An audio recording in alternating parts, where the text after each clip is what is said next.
Hey guys, আসসালামু আলাইকুম। Guys, আসেন আজকে আপনাদেরকে একটা জিনিস দেখাই।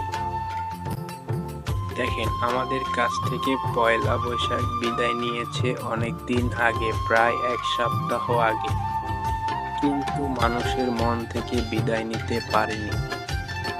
প্রায় এক সপ্তাহ পরে এসেও মানুষ কি সুন্দর পয়লা বৈশাখ উদযাপন করছে।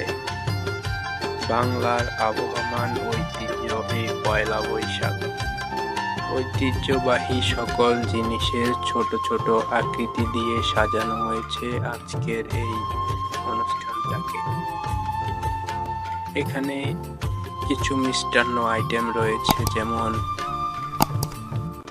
বাতাসা, কদমা, নিমকি, মিষ্টি, বিভিন্ন রকমের মিষ্টান্ন খাবার দিয়ে সাজানো রয়েছে।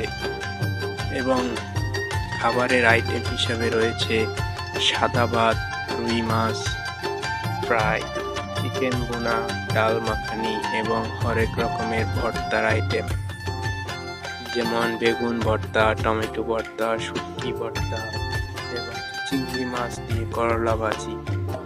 আজকের ভিডিওটি এতটুকু পর্যন্তই।